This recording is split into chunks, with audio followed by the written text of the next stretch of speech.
Okay, everyone, I just got back from my walk. I do the same walk every day because then it just removes that thinking of, oh, where am I going to walk today? I don't have to think about it. I just do it. Try to do it around the same time too, again, to not create that, oh, it's too late, or oh, now it's too hot, or now whatever, making excuses.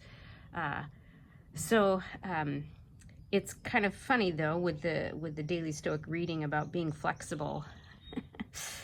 Yeah, you have to keep your mind flexible and roll with the punches. And it's funny how I reread these before I go out for my walk because it gives me something to kind of think about other than ruminating on stupid things that don't help me one bit. And just it's healthier for me to have something to kind of contemplate and think about. And one of the things it says is your mind is infinitely elastic and adaptable.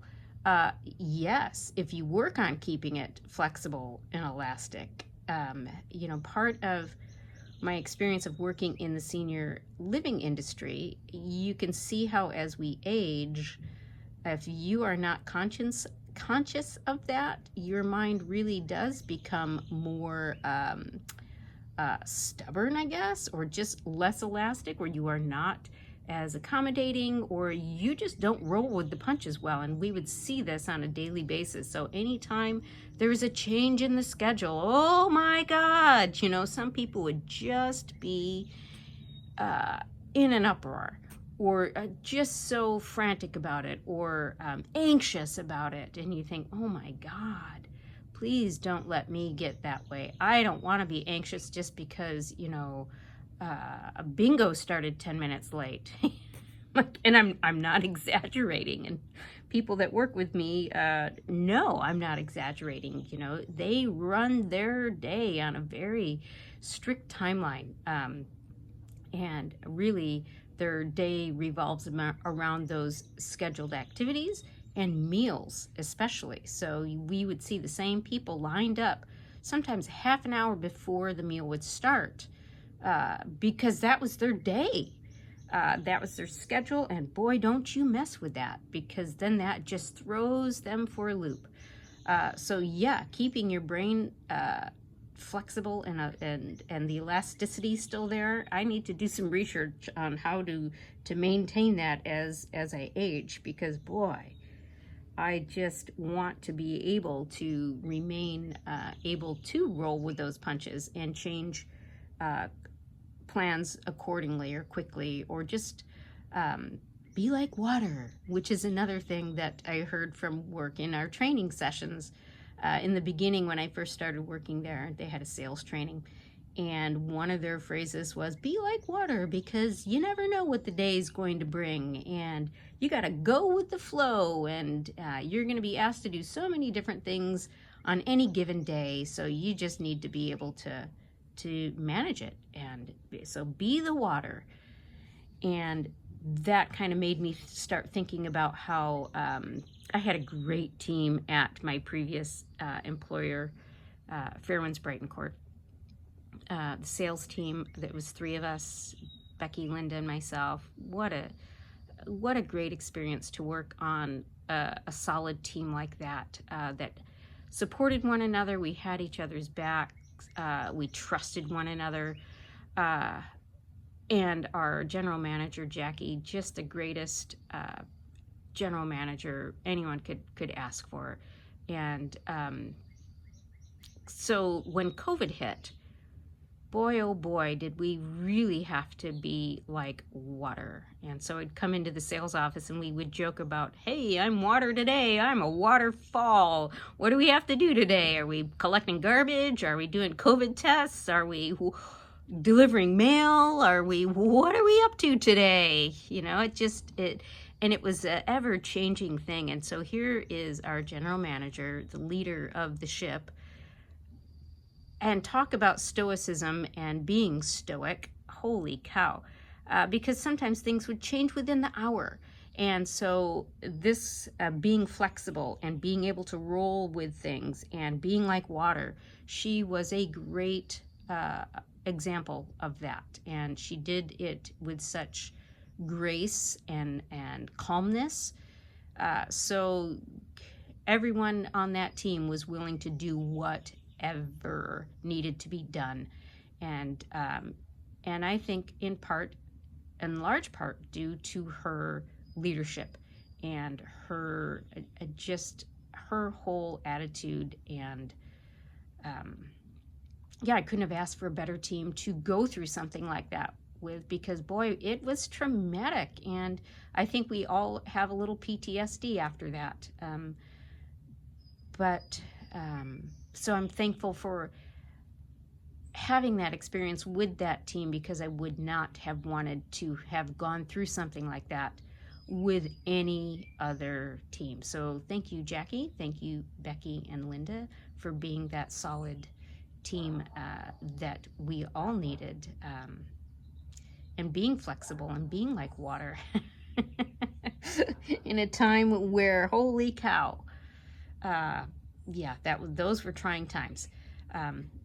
So that's what that made me think about when I was out on my walk, and being grateful for that experience with that particular team. And then on to the personal side of,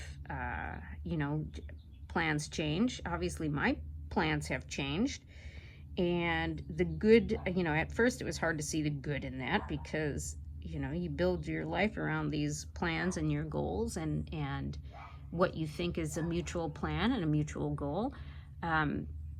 But I look at how I feel today, and I realize I probably would not feel this way had that not taken place. My health would probably be in the same condition it was then. And let me tell you, so I come back from this walk, and before, in the past, when I would come back from my walk, that would really kind of be it for me for the day, because it would deplete my energy. It was gone. That's it. So depending on the day and the time, I'd go, oh, hey, it's nice out. I'm going to sit outside and I'm going to drink a glass of wine, because that's all I got in me, folks. But now, I never understood it when people would say, oh my God, I feel so great after exercising. I have so much energy. Oh man, I just feel so good. I'm like, what are you talking about? Because that's not how I feel. Well, obviously you can tell I'm hyped up now.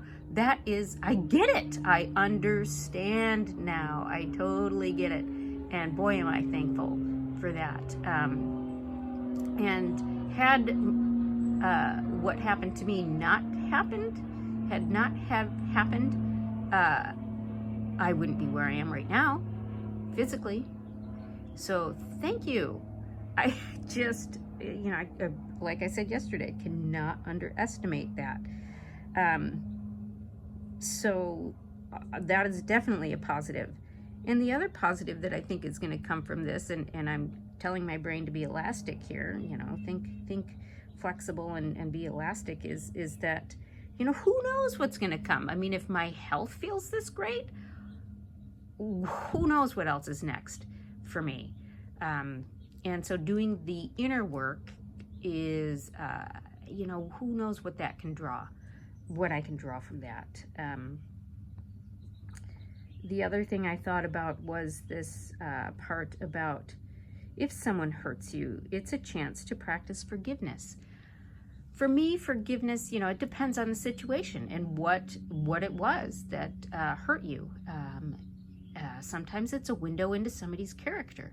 And forgiveness does not have to mean that you allow that person back in your life. You just say, forgiveness for me means that I am not ruminating anymore on what you did. I am not allowing that to take any more emotional energy of mine, that I'm no longer concerned about that. So that to me is going to be forgiveness in this instance.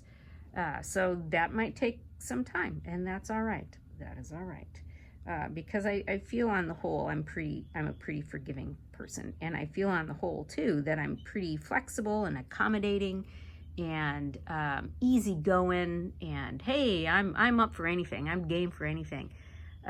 Roll with the punches, very accommodating, sometimes almost to a fault, where, I don't want to rock the boat. And so I don't say anything. And so there has to be a balance. And I think it really comes down to, do you feel comfortable with this person?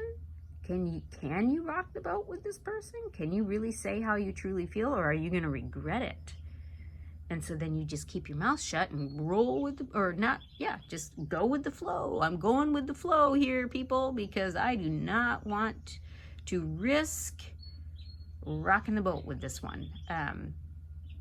So that it is a strength for me, and it is definitely a weakness for me. So recognizing when it is necessary to be firm in my boundaries, and I don't think I have never been able to do that. So that is something that I thought about on this walk.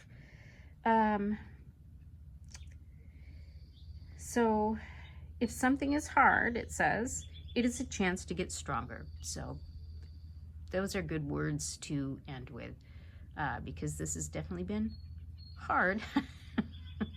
And physically, I'm pretty darn strong now, so that's pretty awesome. And from that strength can come all the other strengths. So thanks for joining me on this extended daily Stoic conversation. I would love to hear your thoughts on being flexible and accommodating and rolling with the punches and being like water. Enjoy the day. I'm still waiting for the sun to come out. I guess it's a little bit early. They said around 2, so I'm gonna go take my shower. And here's another thing I'm trying. Typically I take my showers at night, because I like to be clean when I get into bed, and plus I do this deep tissue massage thing, which is another thing that I believe has helped with my chronic pain, and another topic for discussion. Where was I going? Oh, shower. So I take a warm shower at night, but when I take a shower in the day, I'm trying this thing that's all the rage, these cold plunges. I don't have a cold plunge bath, but so I end my shower with 2 minutes of as cold of water I can stand, and I do feel it wakes me up. It certainly wakes me up and energizes me. So, I figure if it's free and it doesn't hurt me, I'm going to try it. So just like with the grounding and what else am I doing? There are a few things that I'm doing right now, just because I think everyone just wants to feel good, right? That's everyone's goal. I just want to feel good. And, if it's worth a shot, because I want to do healthy things that make me feel good, and not unhealthy things that make me feel good. Because that's the easy way out. And I told myself I am not taking the easy way out. So again, I'm going to go take my shower, do the cold plunge thing, and get on with my day. Thanks so much, and thanks for the love and support. I do appreciate it. Oh, subscribe, like, follow, share. Until the next time.